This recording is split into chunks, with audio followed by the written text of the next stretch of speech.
Hi everyone, here is another quick video.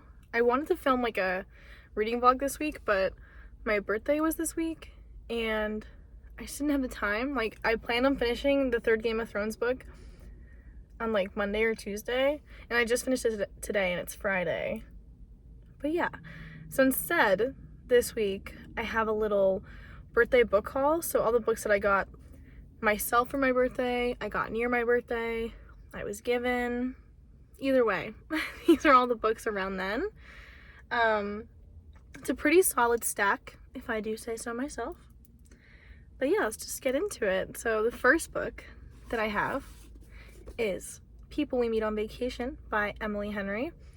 I'm a little mad because I got it in the mail with like this rip in it, but it's fine. That there's two books in this haul with that came like damaged, but it's fine, whatever. But yeah, Happy Place just came out by Emily Henry, so everyone's been talking about her books nonstop. So I kind of I want to read them. Like, I just am having FOMO. I haven't read any of them except for Book Lovers, which I read last year, and I enjoyed it. It didn't like blow my mind away or anything, but I did like it. I gave it like a 3.5.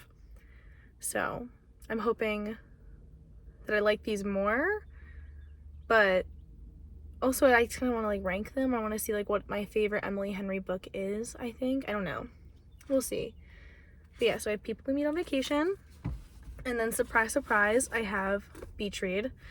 This is the one that I think I'm like, of these two, I'm most excited for Beach Read, because I don't know what it is about this cover and like the thickness of the book and like the paperback itself is like so appealing to me. I just really think she looks good. I have friends that really love this book and friends that don't really love this book. It seems a little polarizing, so I want to see what I think. So those are that. I also did buy Happy Place, but I bought it on my Kindle because I don't love hardcovers, especially for like $30 when I got it on my Kindle for like $11. So I have that. It's just on my Kindle, so you can't see it. And then I bought Fourth Wing by Rebecca Yarros. This book is everywhere. I don't know if you guys have seen this everywhere just like me. This is like a fantasy book that I've heard is like anyone would love this. It has enemies to lovers, it has schools, it has dragons, it has politics, war, all of that, and that sounds right up my alley. It's also just beautiful. That's why I went for the actual hardcover of this one, but it's stunning, and I'm super, super excited. Like, I want to drop everything that I have to read this book, so I'll probably read it soon. I might post about it on my Instagram if I love it or hate it. Super, super excited though. And then I went to Barnes & Noble's the day after my birthday and kind of just like bought myself a bunch of books. I think that's the start of what this next stack is. This is Crossroads by Jonathan Franzen. I have seen nothing about this book. However, I've seen it in the store like a million times, and every time I see it, I'm like drawn to it. I don't even really know what it's about, except that it takes place in the 70s. And I think it's just like a family drama or something. It's very dense. Like the page, like it doesn't look super long, but the pages are very thin. Like it's like a 600-page book and you wouldn't even know. But I don't know. I'm just really attracted to this book. I just really think that I'm gonna love it, and I could not tell you why. But there's that, Crossroads. And then a very anticipated read, Yellowface by R.F. Kuang. I have loved every single book by R.F. Kuang so far.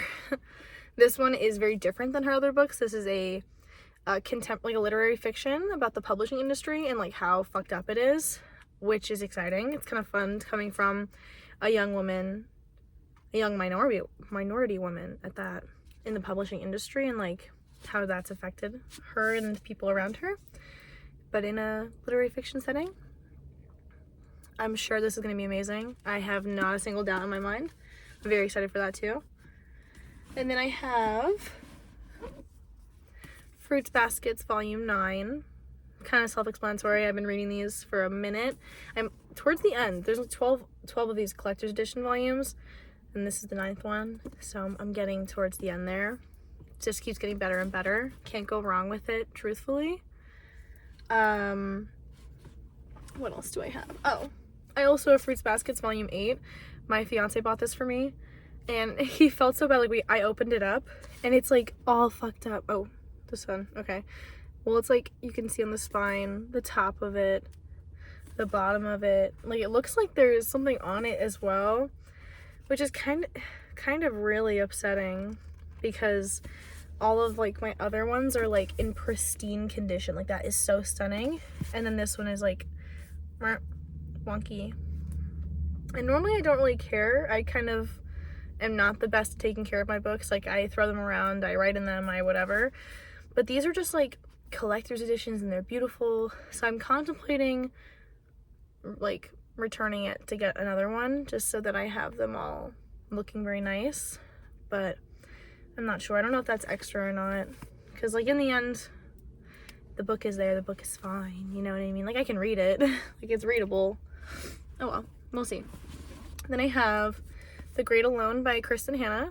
I feel like Kristin Hannah books are, like, the definition of, like, mom books. I don't know. I feel like women in their 30s and 40s love Kristin Hannah. And I may be 23, but I think those women are correct, and I think Kristin Hannah is fantastic. I've read The Nightingale and The Four Winds by Kristin Hannah, and they were both so good. They both made me cry. I love a book that makes me cry, and I also love historical fiction, which I feel like I don't see very often, like, right now. It's not, like, a trend thing to like historical fiction a lot. I love historical fiction. Some of my favorite books of all time are historical fiction. This one is set in Alaska in the 1970s, another 1970s book. And I just read a book set in Alaska maybe in the 80s, and I loved it. Like, it was so good, and I loved the setting. So hopefully this will give me another piece of, like, that fun rural Alaska vibes, I guess. I thought it was nice to read from that, like, area. I also don't see a lot of books set in Alaska. At least I haven't read a lot set in Alaska. But I'm excited. Kristin Hannah always has, like, a way of writing, like, human nature during, like, difficult times and catastrophic events, and she always does it in a way that pulls at my heartstrings. And so yeah, I don't know, I've heard a lot of good things about this book of hers in particular, because she has a bunch out, but this one I've heard a lot of good things about, so I'm excited for this one too. Obviously, that's why I bought it. And then I have Throne of Glass by Sarah J Maas. I already have this, but I really wanted the new cover, and I haven't read it. I've owned Throne of Glass since I was probably 14, and I never read it, and the original cover is not cute, but these new covers are so good. Like, Sarah J Maas and her marketing team knew what they were doing when they thought, Throne of Glass needs a resurgence. They did it, and it's popping off. Like, they did it right. Because this book came out in, like, I don't know, when I was, like, in middle school, I think. 2012. I was in middle school when this book came out. And now people are loving it again 11 years later. So, I'm excited. And I'm happy now that also it is being marketed as adult fantasy, not young adult fantasy, because even ACOTAR used to be in the young adult section of Barnes & Nobles and stuff. Like, I read ACOTAR when I was, like, 16. And because I remember buying or pre-ordering the third one, The Court of Wings and Ruin, and it was a lot for my 16-year-old self. I read it, I loved it, but I had no idea it was gonna be that graphic. But yeah, apparently, I mean, I think this starts out kind of young adult and then it gets older as the story progresses, but I still think that it probably is smart to consider it adult. But yeah, so Throne of Glass. I think I just have one more in this quick little mini book haul. Oh yeah, I got Once Upon a Broken Heart by Stephanie Garber. I've seen so many good things about this, and it's like a young adult fantasy, and it's like a companion series with the Caraval series. I haven't read Caraval, whatever. I don't really have a desire to, but I see this everywhere, and people say that this is so good, and people say that Caraval is like meh. So I'm like, I'm just gonna skip Caraval and read this because apparently it's amazing. And I've been drawn to it, especially because I have seen like Haley Pham and I watched Destiny Sidwell. They like talked about it recently and just made me want to read it. So here it is. And I got the Barnes & Noble's edition because it's very cute. But yeah, so I have, yeah, that was quite a bit of books for my birthday. As if I needed more books. I have like 500 books that I need to read, but it's okay. And yeah, now I have work and I'm gonna go have a day. And there will be a reading vlog coming soon. And yeah, good to see you.